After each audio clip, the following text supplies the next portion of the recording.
What's up guys and welcome to FPL Today. I'm the man in the know, JNO, and welcome to my team for Game Week 31, Blank Gameweek 31, where we go over my points and performance in Game Week 30 to see how my team is doing and potentially the moves that I need to make moving into Game Week 31. But before we get into today's video, I need your guys' help. The Football Blogging Awards are back and I need your support to become a nominee in the Best Fantasy Football Creator category. So in the description down below, there is a link to the Football Blogging Awards voting page where you can type in FPL Today in the Best Fantasy Football Creator category to give your vote for me to become a nominee in the FBAs for that category. Also, there is a link for you to click if you want to tweet out your support for me to become a nominee as well. All support is much appreciated. You managed to get me there in 2016, so it'd be great to be able to go there as well in 2019. And also while you're there, if you want to, I'm part of the FPL Wildcats, as some of you know. If you want to type that into the Best New Creator category,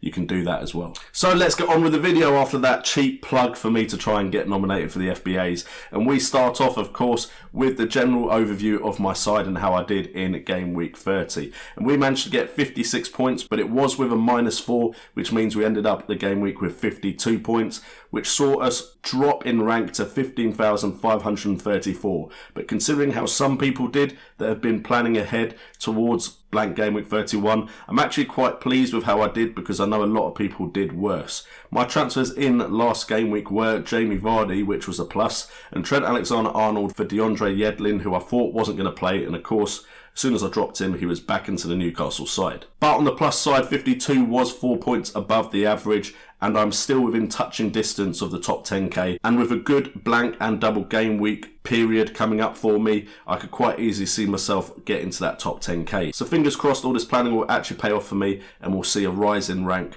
from this game week onwards. Because what I did notice from some of my mini leagues is the people that had a really good game week, they actually have about 7 players who aren't playing in Game Week 31. Where I'm in a situation where right now my team only has, my team has 5 people not playing in Game Week 31 and 1 transfer will get me to a full team of 11. But I digress from that and we will look into my team, and as you can see, the main man for this game week was Jamie Vardy, and had I captained him, he did have my vice captain armband, it could have been a very different game week. But if we actually have a look at my full side, only 4 people in my starting 11 didn't return points, which is quite good to be fair, and we did have Ryan Fraser on the bench. If we'd played Ryan Fraser over Paul Pogba, who got no returns, again, it could have been a very different game week. So the side isn't looking weak, it's just potentially I made the wrong choice with one midfielder and the wrong choice with my captaincy armband, otherwise it could have been a very different story. So I'm actually not that upset with my team right now.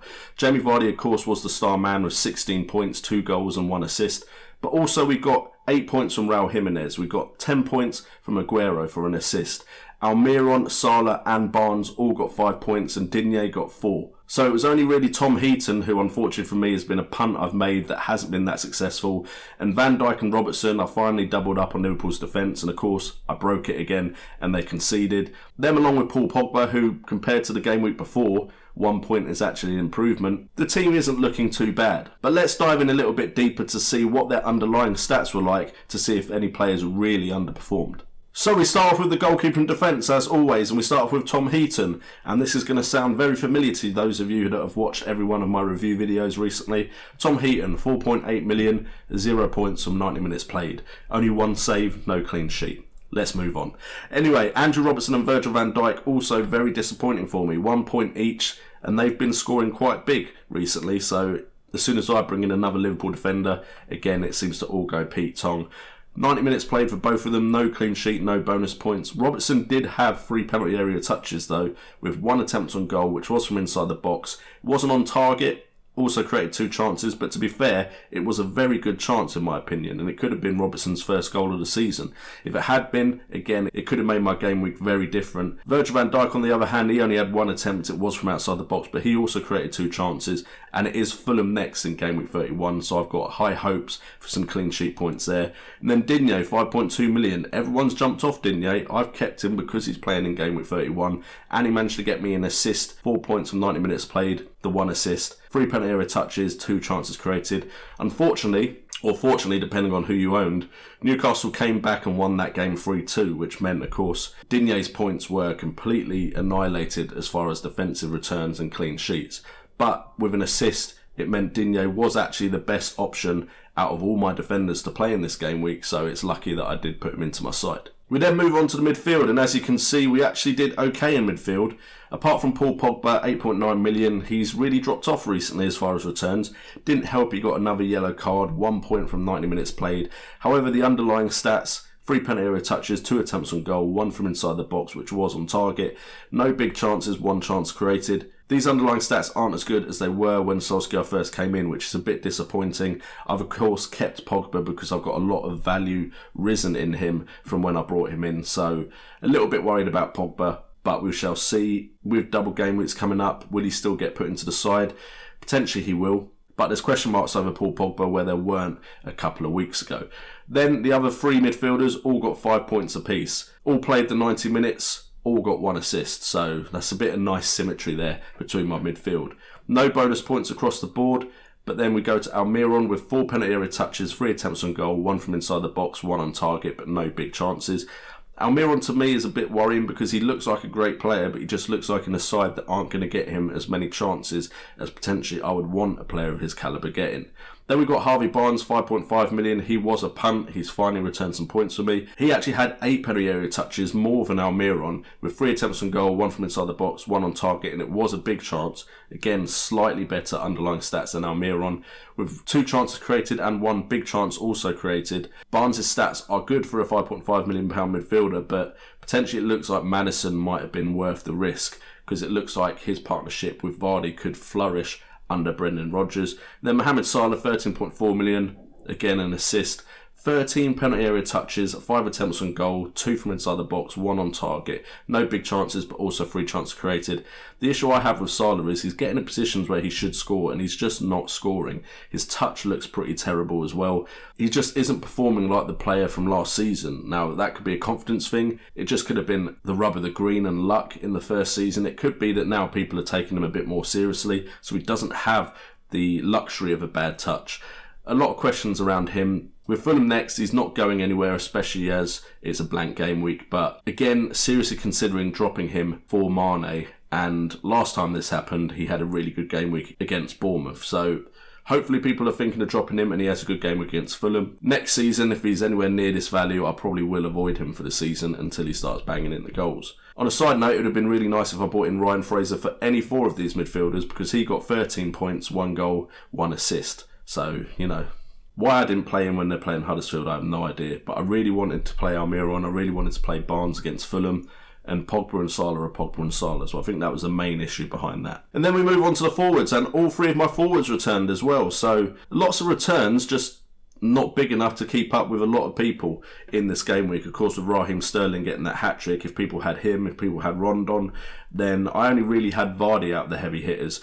Vardy at 9 million got 16 points from 2 goals and 1 assist with 3 bonus points. He had 6 penalty area touches with 4 attempts on goal, 4 from inside the box, 2 on target, 2 big chances, 2 chances created, 1 of which was a big chance. So Vardy looked very good in that game, but it was against Fulham, and that's why I brought him in over Higuain. And to be honest, that decision paid off for this game week, but there is still another game week before I free hit in 32, so we'll see if it pays off in the long run. Then we had Sergio Aguero at 11.8 million. He was my captain. He only got an assist. Again, plenty of players only getting the 1 assist. 5 points was doubled to 10. 79 minutes played. He did have 9 penalty area touches, 3 attempts on goal, 3 from inside the box, 2 on target and 1 big chance. The difference between Aguero and Salah is 1, Aguero is getting points. 2, Aguero looks like he could score. I now don't have faith when Salah goes for on goal that he's going to score. And to be honest, Aguero has that pedigree for plenty of seasons where I know he's a proven goal scorer. Salah's had the 1 season, so I am a little bit worried. Potentially he could have the 3rd season be a comeback season. That sometimes happens in the Premier League, but Salah is a real worry. But Aguero, you know what? It's one of those things. I've had 2 game weeks where his hat-tricks have really catapulted me. So this time it was Sterling that got a hat-trick and not Aguero, and I see a drop in rank, but it wasn't too severe. I'm just going to have to take the hits and keep on going. And then we have Raul Jimenez, 6.8 million. I know a lot of people have moved off Raul Jimenez because of the blank game that's coming, but I've got so much money invested in him that I didn't get rid of him.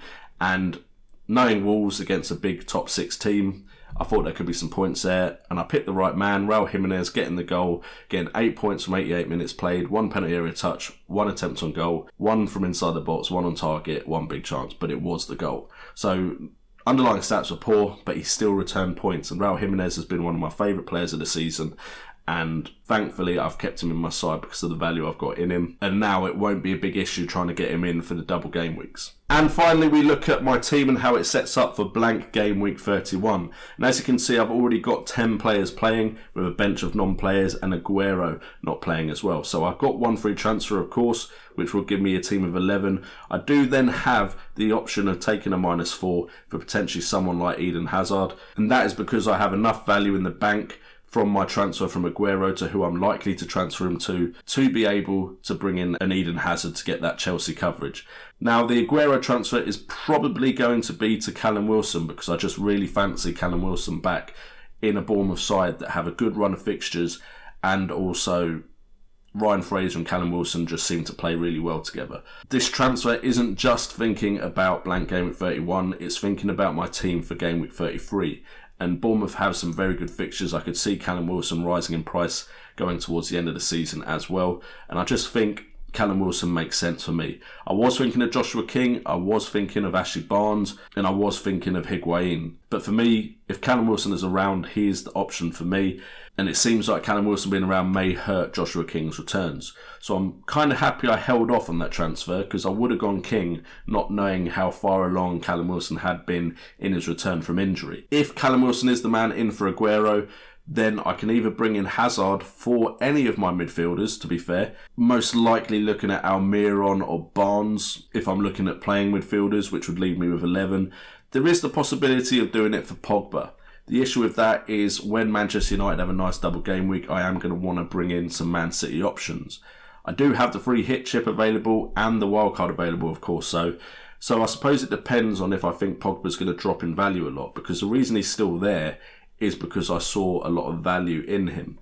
And I felt like I would definitely want him back in my side. But with his last 2 performances, I'm not as high on Pogba as I was initially. And I'm looking at the likes of Lukaku to cover the fixtures, the double game week fixtures for Man United. So that would also leave me with a bench option just in case something happens in Game Week 31. Now, I've got plenty of time to think about it. We've got a week to go. And I know there are a section of people that I'm competing against that are going to have the free hit chip.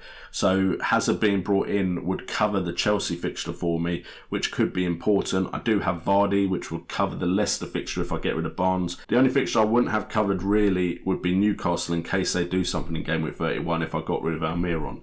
So logic dictates to me that it's going to be Barnes or Pogba that gets transferred out for Hazard if I take that -4, but very likely that Callum Wilson is coming in for Aguero.